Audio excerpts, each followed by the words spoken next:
साथियों नमस्कार। एक बेसिक सिद्धांत क्रिमिनल लॉ में फॉलो किया जाता है, when there is a right there is a remedy.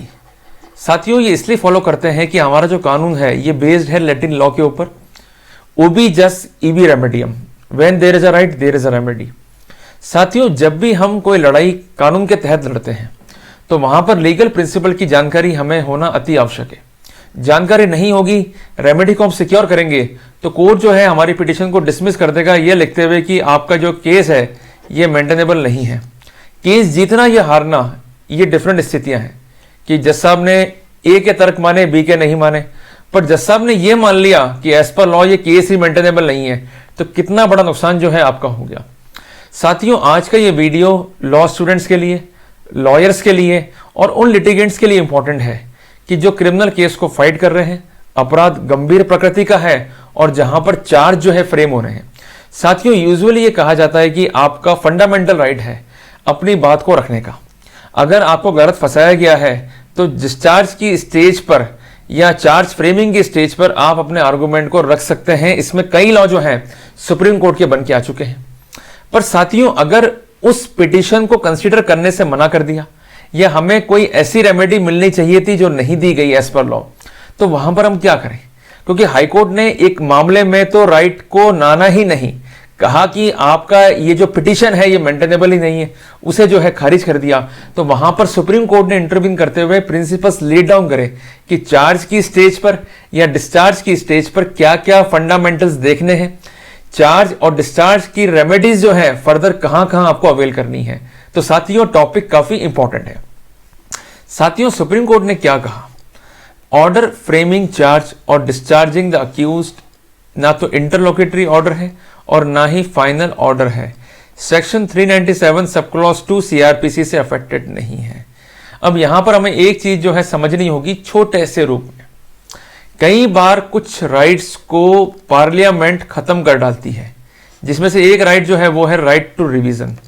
आप किसी भी ऑर्डर की रिवीजन कर सकते हैं, बट अगर उसकी अपील लाई होती है तो उसकी रिवीजन नहीं कर सकते हैं, और ऑर्डर इंटरलोकेटरी है तो उसकी रिवीजन आप नहीं कर सकते हैं।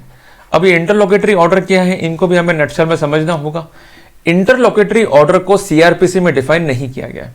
कोर्ट जब भी कोई प्रक्रिया करती है तो रूटीन में कई तरह के ऑर्डर जो है वो जारी करती रहती है। जो ये रूटीन के ऑर्डर होते हैं ये पार्टीज के राइट को अफेक्ट नहीं करते हैं, जैसे फाइल कॉल करना या किसी फाइल को टैग करना, ये इंटरलोकेटरी ऑर्डर हैं, ये रिवाइजेबल नहीं है, इनकी रिवीजन लाई नहीं करती है। तो एक मामले में क्या हुआ साथियों कि रिवीजन पिटीशन पेश हुई against the order of charge, तो वहां पर हाईकोर्ट ने उसे डिसमिस कर दिया, ये कहते हुए कि ये ऑर्डर जो है रिवाइजेबल नहीं है, ये पिटीशन जो है मेंटेनेबल नहीं है। वहां पर मामला जो है सुप्रीम कोर्ट में गया और सुप्रीम कोर्ट ने एक प्रिंसिपल लेट डाउन कर दिया कि फ्रेमिंग ऑफ चार्ज, एक बात नोट कर लें, और denying discharge are not interlocutory और फाइनल ऑर्डर, और सेक्शन 397 सब क्लॉज 2 से ये हिट नहीं है। कोर्ट ने क्या करा कि हाईकोर्ट का जो ऑर्डर था उसे सेट असाइड कर दिया और मैटर को जो है वो रिमांड बैक कर दिया टू डिसाइड अफ्रेश।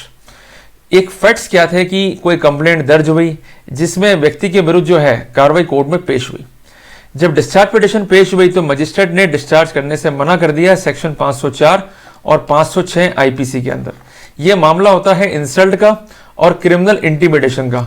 मोटी मोटी बात आप समझ लें कि अगर किसी को आप अब्यूज कर रहे हैं तो उसका आप इंसल्ट कर रहे हैं, सेक्शन 504, और किसी व्यक्ति को आप थ्रेटनिंग कर रहे हैं और कंपेल कर रहे हैं किसी काम को करने के लिए तो वहां लगेगा 506 IPC. A revision petition was filed before the High Court which was dismissed on ground that it was not maintainable।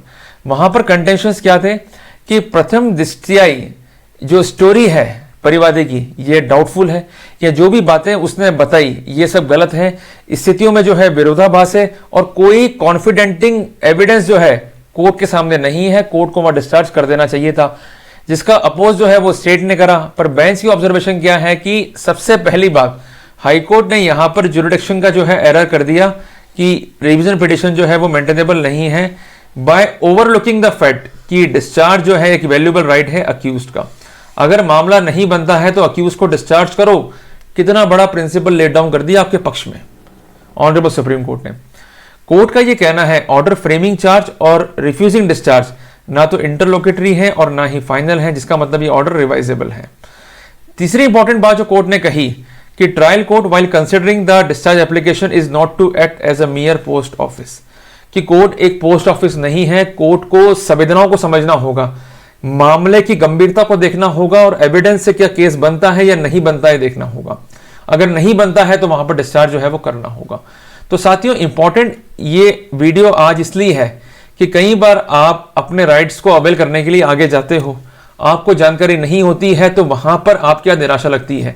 तो आप घबराए नहीं, कानून की जानकारी जो है अपने हाथ में रखें, कानून के साथ जो है लड़ना सीखें, तो वहां पर जीत जो है आपकी निश्चित है। साथियों, वीडियो अगर अच्छा लगा, इसने आपको इन्फॉर्मेटिव करा, तो इस वीडियो को लाइक कर दें, आगे शेयर कर दें और साथियों मेरे चैनल को आप सब्सक्राइब कर लें। साथियों, मिलते हैं एक नए टॉपिक के साथ, तब तक के लिए जय हिंद, जय भारत।